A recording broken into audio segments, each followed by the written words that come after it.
anak-anak Allah punya hak menjadi penerima janji-janji Allah. Itu firman Tuhan menulis seperti itu. Ingat itu. Saya ulangi. Kita punya hak sebagai anak, sebagai penerima janji-janji Allah. Status kita adalah anak di dalam hal konteks anugerah Allah.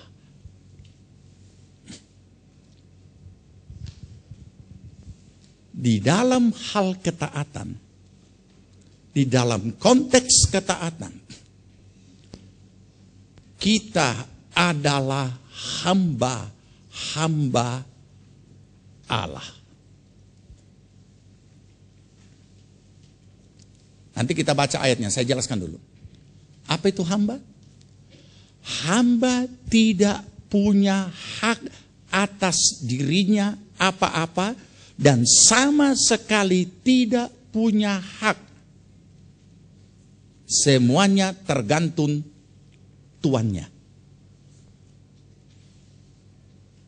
Jadi sebagai orang percaya kita harus menyadari akan hal ini. Seringkali kita campur adukan akan hal ini. Saya minggu lalu ada di Surabaya menghadiri sidang tim rumusan doktrin GPPS. Ada hal-hal tertentu khususnya dalam hal anugerah kami berdebat dengan sengit.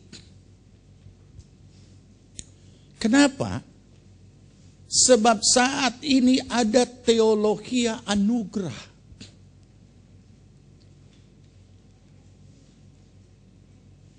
Yang membingungkan banyak orang dan kemudian membuat orang yang tidak memahami menganggap itulah adanya. Apa itu? Saya pernah membaca sebuah buku seperti ini. Luar biasa, buku itu bagus. Saya sebenarnya waktu sangat sulit untuk membaca. Tapi saya karena satu tanggung jawab rohani saya harus selidiki. Apa pendapatnya tentang anugerah? Dan saya terkejut ketika dinyatakan seperti ini. Memang benar anugerah itu adalah pemberian Allah. Cuma-cuma. Tidak ada usaha apapun dari kita. Tetapi ketika sampai kepada anugerah keselamatan. Dan di situ ada komentar bahwa membimbing orang terima Yesus dengan mengatakan buka hatimu supaya Yesus masuk. Itu pun tidak boleh. Oh, kaget saya. Jadi anugerah itu tidak ada apa-apa dari kita. Menurut kata buku, kata teologi itu. Lantas bagaimana Yesus mau masuk dalam hati kita kalau kita tidak buka dan persilakan dia masuk? Oh, tidak boleh. Karena itu berarti ada usaha manusia. Loh, ini apa? Nah, jadi itu tanggung jawab kami untuk memahami sehingga tidak dengan serta-merta dibagikan kepada jemaat, diajarkan kepada jemaat. Nah, inilah kenapa seringkali kita menjadi bingung di dalam pengiringan kita kepada Tuhan dan di dalam hal ketaatan kita kepada Tuhan. Seringkali kita bingung dan tidak ada jawaban. Kenapa begini? Jadi saya mau katakan saudara, ketika kita diperhadapkan dengan apa yang namanya ketaatan,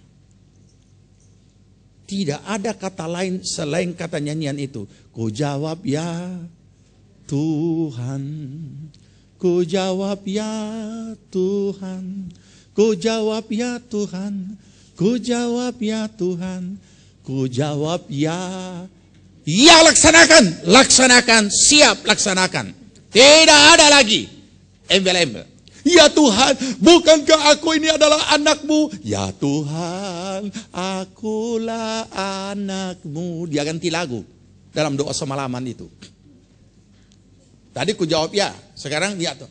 Bukankah engkau telah berjanji bahwa matamu melihat kami, telingamu tidak tuli Tuhan, dan tanganmu tidak pendek. Dikira Tuhan orang kate.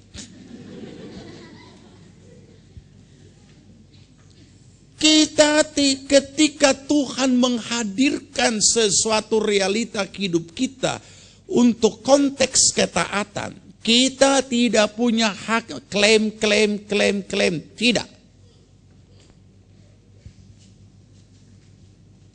Jadi kita perlu memahami kebenaran ini supaya saudara tidak kecewa. Atau memaksakan Tuhan seperti bangsa Israel. Memaksakan Tuhan minta raja. Akhirnya dikasih raja tanda kutip. Dikabulkan tanda kutip. Padahal apa maunya Tuhan? Tuhan sebenarnya tidak mau. Kasih jo biar doron rasa. Itu kalau saudara baca itu Alkitab, saudara akan mendapat kesimpulan seperti itu. Kasih, dia mau. Kasih, biar dia rasa. Bukankah para orang tua seringkali melakukan seperti itu? Kalau saya hanya menggantinya dengan sebuah kalimat bijak. Orang yang tidak dapat dididik dengan kata-kata, akan dididik dengan peristiwa. Kasih, biar dia rasa. Sudah kasih. Oh, kita punya raja. Belakangan dia, baru dia rasa, betul-betul rasa. Jadi disinilah kita perlu memahami, saudara. Ada hak-hak iman yang Tuhan berikan pada kita. Di dalam nama Tuhan Yesus, minta apa saja. Jangan cuma apa sajanya yang diambil. Oh, apa saja. Minta apa saja. Dia tidak tahu itu iman bukan hanya sekedar permintaan doa. Ketika Tuhan menghadirkan kita dengan suatu ujian ketaatan, tidak ada komplain. Hamba tidak punya hak atas dirinya sendiri. Makanya dikatakan, setelah kamu dimerdekakan dari dosa, dan setelah kamu menjadi hamba Allah. Jadi pada saat kita terima Yesus, kita sudah jadi orang percaya. Kita sudah disebut anak Tuhan. Dalam keselamatan dan hak-hak iman yang Tuhan sudah sediakan untuk kita nikmati. Maka di dalam kita menjalani hidup kita untuk suatu ketaatan, kita harus punya hati hamba dan pikiran hamba. Mindset ini dirubah. Tidak ada kata lain selain kita taat melakukan hukum-hukum Allah. Maka hukum-hukum Tuhan itu tidak akan menjadi ketekanan. Tapi seperti Daud berkata, Tauratmu menjadi kesukaanku. Ini dia. Ini yang kita temukan. Ini yang kita baca di dalam Alkitab kita. Nah, buka Roma pasal 6. Tadi ayat 22. Sekarang kita baca ayat 16.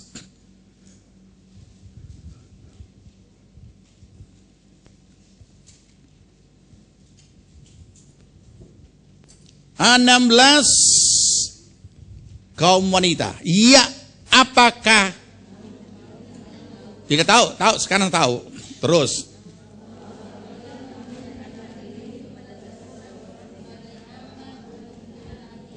Iya, oke. Aduh, ini baku rebut, ini bacanya baku lomba. Nah, ulang. Berkatalah kepada kaum laki-laki, apakah kamu tidak tahu? Kalau di sebelah itu papi bilang, Pap, apakah kamu tidak tahu? Oh ya. Ya, 2, 3.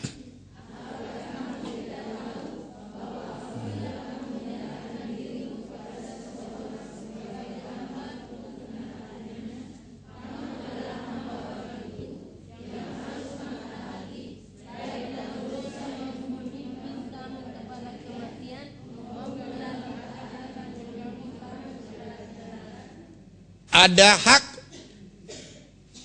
Ada hak? Tidak ada. Seorang hamba hanya satu, yaitu ketaatan kepada tuannya, kepada siapa dia menjadi hambanya. Berikut kaum laki. Ya, 17. Tetapi syukurlah kepada Allah. Dahulu memang kamu hamba dosa, tetapi sekarang kamu dengan segenap hati telah mentaati pengajaran yang telah diteruskan kepadamu. Luar biasa. Dengan segenap hati dia taat. Memang tidak bisa, saudara. Selama mindset kita, kita hanya tahu kita anak Tuhan, ada hak, kita anak Tuhan, ada hak. Tinggal main komplain kepada Tuhan. Kita lupa tentang ketaatan yang Tuhan kehendaki pada kita. Kemudian ketika Tuhan tidak berbuat apa-apa, seolah-olah Tuhan tidak mau membela kita. Tuhan tidak menyertai kita. Padahal apa janji Tuhan? Aku menyertai kamu sampai kesudahan alam. Jadi mari kita pahami. Bicara soal ketaatan tidak ada perundingan dengan Tuhan. Bicara dengan soal ketaatan tidak ada negosiasi. Bicara tentang ketaatan tidak ada Tuhan, apakah engkau tidak mempertimbangkan kembali? Kurang mau dengar Tuhan bilang, diam ngana di sana. Tidak punya hak, hamba tidak punya hak. Dia hanya butuh ketaatan kepada siapa dia jadi hamba. Jadi jangan kita kecewa, saudara. Ketika Tuhan, firman Tuhan itu hidup dan konteks ketaatan itu hadir dalam bentuk peristiwa, tinggal taat saja. Tinggal taat saja. Hati hamba yang selalu kau cari. Terus, kasihan. Yang Tuhan temukan hati anak semua. Makanya barat mau kasih keluar. 18, oke. 18, kaum perempuan. 2, 3.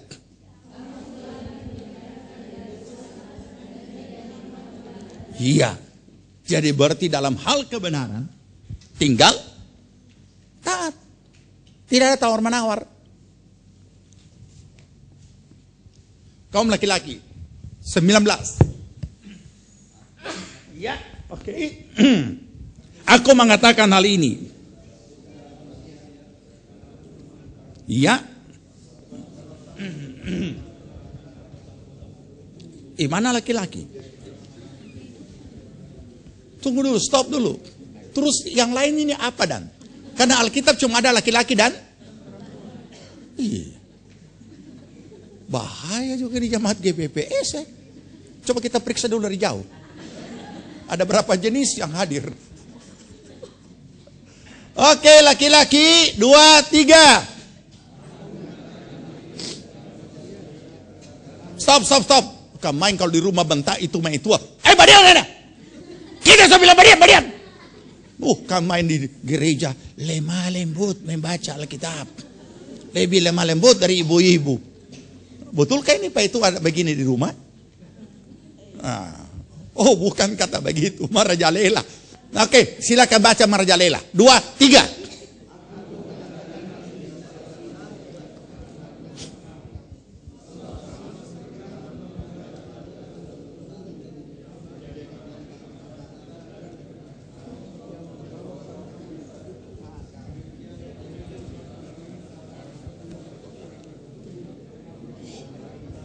Rupa tawon. Kenapa jadi rupa tawon?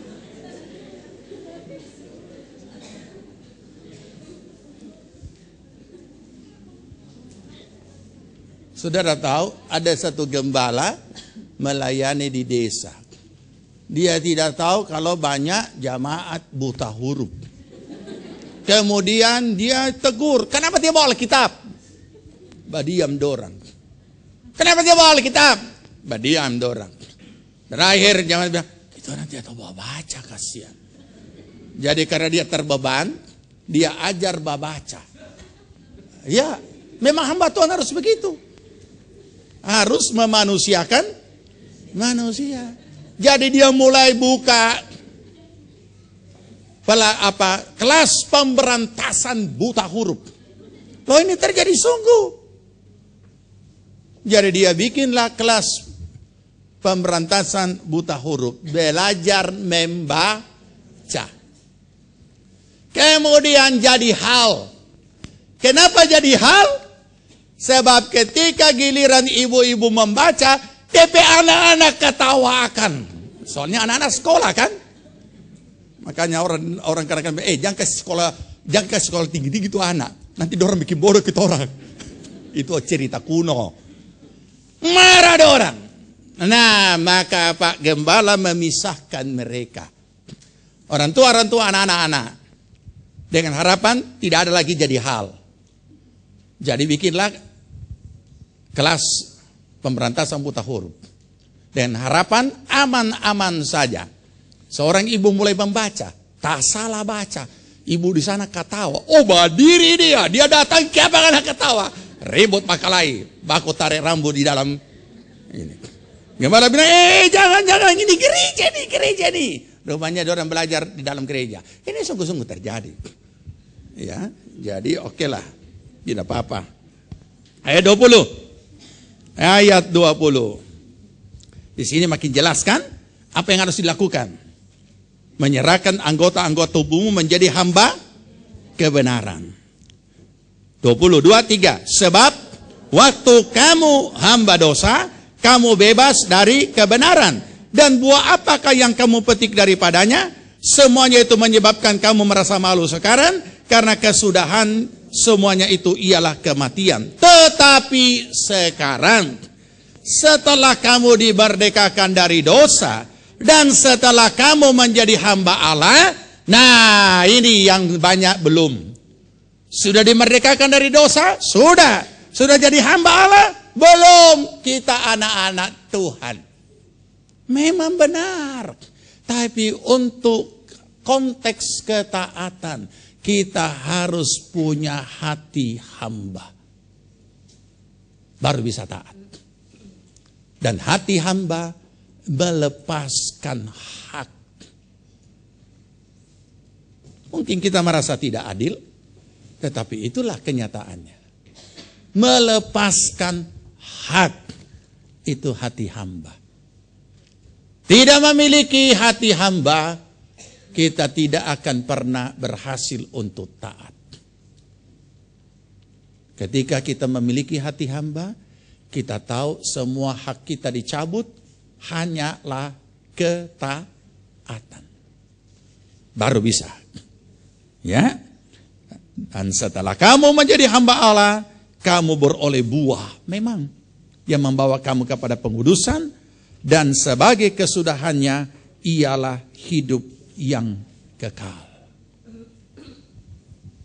Maka tergenapi apa yang Yesus sudah lakukan, saudara dan saya juga dapat lakukan.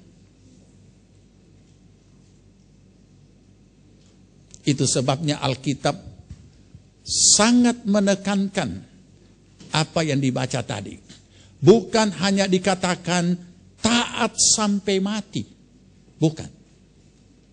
Tetapi dikatakan bahkan. Ada kata yang mengatakan bahkan. Lebih dari itu. Sampai mati di kayu salib. Berarti ketaatan yang Yesus lakukan bukanlah ketaatan yang biasa-biasa saja. Bagaimana bisa memperolehnya? Mari kita latih diri kita mulai dari ketaatan yang paling terkecil. Latih. Kalau kita tidak melatih diri kita mulai dari ketaatan yang terkecil, melanggar lampu merah di stopan perempatan jalan, tidak mungkin hukum Tuhan dapat kita lakukan kalau hukum polisi, hukum tanda-tanda lalu lintas saja kita tidak bisa taati. Nah mungkin saudara. Mungkin saja satu saat saudara kilap dan terobos atau sudah tidak ada atau posisi sudah terjepit dan saudara sudah sebaru jalan. Ya mungkin saja itu bisa terjadi. Tapi bukan berarti ulang punya ulang. Mulai dari ketaatan yang paling sederhana. Mulai dari ketaatan yang paling dianggap remeh. Maka kita akan terbiasa dengan apa namanya taat. Oh dia tidak lihat kita. Tidak apa-apa. Tidak ada. Karena tidak terbiasa, itulah sebabnya. Di waktu ujian banyak orang masuk dengan segala macam dokumen. Saya sudah ulang-ulang mengatakan, saya tidak dibesarkan dalam lingkungan keluarga Kristen. Tapi setiap kali ujian, saya selalu masuk kelas dengan 10 jari. Setiap kali ada ulangan di kelas, saya entah itu ulangan semester, entah dulu belum namanya semester, triwulan, entah itu ulangan kelas ataupun ujian akhir, saya berangkat dengan 10 jari, hanya dengan alat tulis. Tidak bisa jawab, saya kasih kosong. Kalau perlu saya tulis, saya tidak tahu.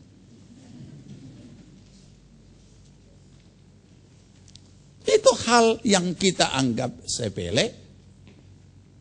Walaupun kondisi kita berkata, oh kita sudah dikasih DP jawaban, malah dikatakan tidak usah kerjakan nomor sekian nomor sekian sampai nomor sekian saja. Ya sudah. Makanya jadi masalah kan sampai ini hari. Jadi mari kita belajar. Entah kita pelajar, entah kita mahasiswa, entah kita di kantor dan lain sebagainya. Kita disuruh belanja sekian, pulang sekian sisa. Wah, cuma 10 rupiah lagi. Masa mau tanya sisa? Tapi tetap ada sisa kan? Biasakan kembalikan. 10 rupiah, 1 sen, paling kecil. Uang logam. Karena 10 rupiah bisa jadi berapa? Tak biasa tidak kembali 10 rupiah. Kemudian tidak biasa, lama-lama biasa tidak kembali 50. Lama-lama biasa tidak kembali 100. Terus naik terus karena lolos terus kan. Naik terus 500, 1000, naik 5000. Naik jadi 10.000. Terakhir sota biasa bermain angka. Akhirnya roba-roba angka. Setelah capek dia roba-roba angka, terakhir kita pi besuk. Kalau tidak di Maesa, dia di mana itu? Di mana itu? Petobo. Saya tidak mengharapkan saya besuk saudara.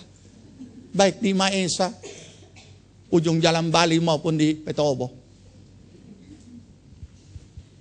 Jadi mari kita memahami kebenaran ini dan kita mensyukuri bahwa hukum-hukum Allah itu untuk menolong kita.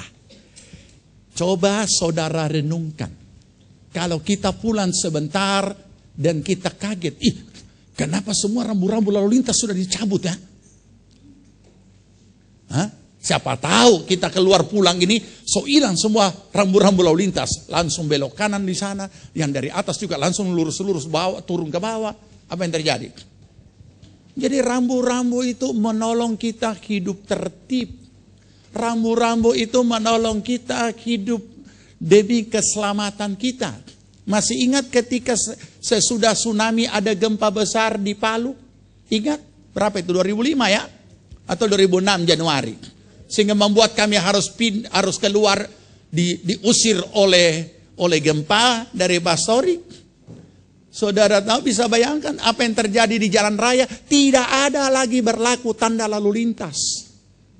Itu jalur 2, apa ini di sini? Jalur 2 yang dekat ini apa? Juanda ya? Nah, itu 2 jalur kan? Satu dari kiri, satu dari kanan. Dua-dua kiri kanan. Bayangkan. Akhirnya apa yang terjadi? Ya macet. Jadi jangan kita anggap hukum-hukum Tuhan itu menekan hidup kita. Harusnya mensejahterakan.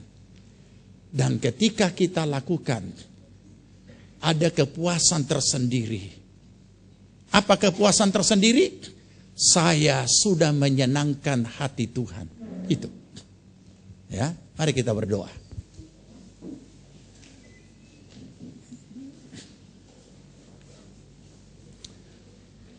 Siapkan diri bersekutu dalam perjamuan yang kudus.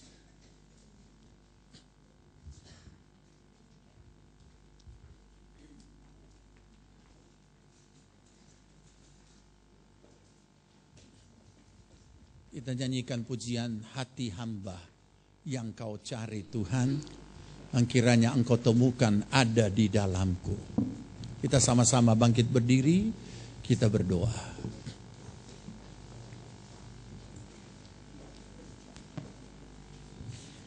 Haleluya Yesus.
Selama ku hidup Tuhan,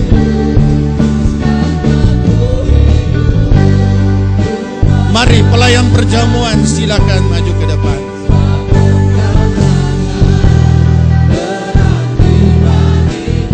Amin. Haleluya Yesus.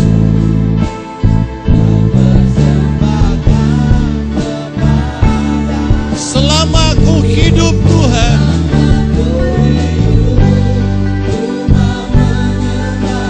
amin Tuhan.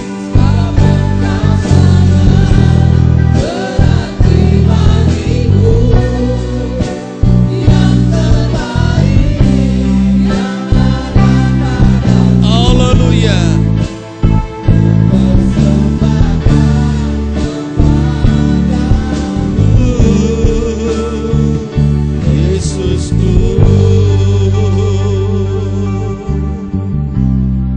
Menghargai, menghormati, mengagungkan anugerah-Mu yang berlimpah yang telah Engkau nyatakan dan telah Engkau lakukan atas kami Tuhan. Sehingga kami boleh berdiri dan disebut anak-anak Allah yang dikasihi oleh Tuhan. Dan sungguh kami telah menikmati kasih-Mu yang berlimpah sudah menyertai kami. Dan sungguh nyata segala karya kasih-Mu dalam hidup kami Tuhan. Terima kasih malam ini kami boleh bersekutu di dalam firman. Kami boleh diperhadapkan dengan kebenaran untuk suatu ketaatan. Ampuni kami Tuhan. Karena ada banyak hal yang kami tidak taat kepada-Mu. Kami membawa diri kami dengan segala kebenaran kami untuk Engkau harus melakukan segala kepentingan kami. Kami membuang semua ketaatan. Kami membuang akan segala kebenaran-Mu, hukum-hukum dan ketetapan-Mu. Dan kami hanya menghendaki Engkau melayani kami. Ampuni kami Tuhan. Saat ini kami diperhadapkan dengan perjamuan kudus ini. Kami boleh mengenang betapa Engkau sudah melakukan ketaatan Yesus Kristus Tuhan sampai mati di atas kayu salib. Terima kasih. Kiranya dengan Roh-Mu yang kudus akan membawa kami dapat semakin mendalami. Dan kami boleh melakukannya sesuai dengan kehendak-Mu. Itu sebabnya ampuni segala pelanggaran-pelanggaran kami yang kami lakukan, baik dengan perkataan, pikiran, perbuatan, dan apapun Tuhan. Darah Yesus kiranya menutup semua cacat celah kami dan menguduskan kami. Layakkan kami bersekutu di dalam perjamuan kudus ini. Berkati roti dan anggur ini agar ini bukan hanya sekedar upacara, tapi kami setiap pribadi boleh mengalami lawatan Tuhan dan jamahan. Terima kasih Tuhan, terima kasih. Dalam nama Tuhan Yesus kami berdoa. Amin. Jemaat Tuhan silakan duduk. Berikan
Mari kita persiapkan hati kita menerima perjamuan kudus.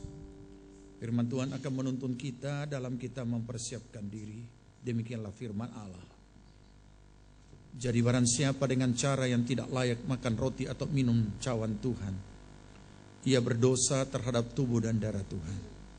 Karena itu hendaklah tiap-tiap orang menguji dirinya sendiri, dan baru sesudah itu ia makan roti dan minum dari cawan itu. Karena barang siapa makan dan minum tanpa mengakui tubuh Tuhan, ia mendatangkan hukuman atas dirinya. Sebab itu banyak di antara kamu yang lemah dan sakit, dan tidak sedikit yang meninggal. Kalau kita menguji diri kita sendiri, hukuman tidak menimpa kita. Terima kasih Tuhan.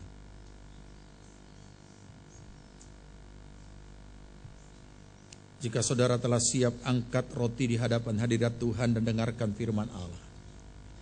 Sebab apa yang telah kuteruskan kepadamu telah aku terima dari Tuhan, yaitu bahwa Tuhan Yesus pada malam waktu ia diserahkan mengambil roti, dan sesudah itu ia mengucap syukur atasnya. Ia memecah-mecahkannya dan berkata, inilah tubuhku yang diserahkan bagi kamu. Perbuatlah ini menjadi peringatan akan daku. Jemaat yang dikasihi Tuhan, bukankah roti yang kita pecah-pecahkan ini adalah persekutuan di dalam tubuh Kristus? Amin. Kita makan dan percaya yang penuh syukur dalam nama Tuhan Yesus.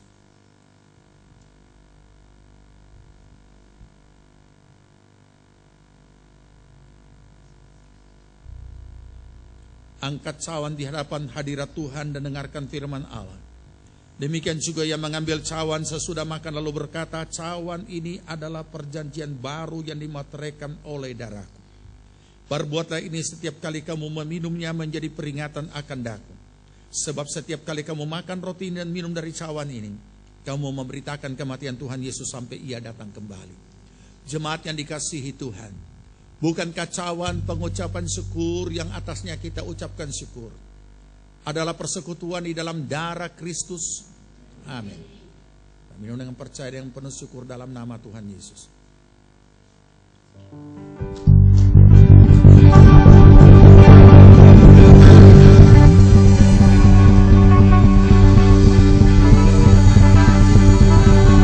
Amin. Haleluya. Naikkan syukur. Haleluya.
Kami percaya Roh-Mu yang kudus akan memberikan kemampuan untuk kami melakukan ketaatan kepada-Mu. Amin.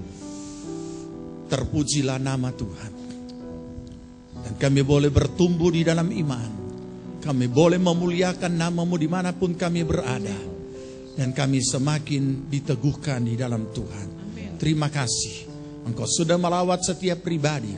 Lawatan-Mu adalah jamahan bagi setiap pergumulan yang kami alami. Terima kasih Bapa. Terima kasih Tuhan Yesus. Roh Kudus terima kasih. Dan sebelum kami akhiri ibadah kami mau menyatakan kasih kami dengan apa yang akan kami persembahkan. Sucikan hati pikiran kami Tuhan, agar apa yang kami persembahkan kami lakukan dari hati yang mengasihi Tuhan. Amen. Dalam nama Tuhan Yesus kami berdoa. Amin. Puji Tuhan. Silakan duduk saudaraku. Kita dengarkan warta jemaat sambil kita juga membawa persembahan kita pada Tuhan.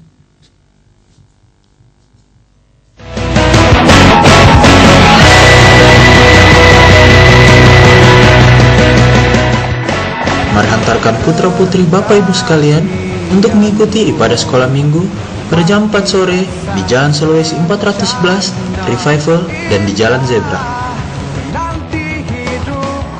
Kepada seluruh rekan-rekan pemuda dan remaja, mari bergabung dalam Komsel Pemuda dan Remaja pada setiap hari Senin jam 7 malam di wilayah masing-masing. Kepada seluruh perempuan GPPS Jemaat Palu, ikutilah camp perempuan dengan tema Perempuan dan Pelayanannya, tanggal 4 sampai 7 Juni 2013 di Bukit Tua Karmel. Segera daftarkan diri Anda kepada Sekretariat Panitia di kantor gereja.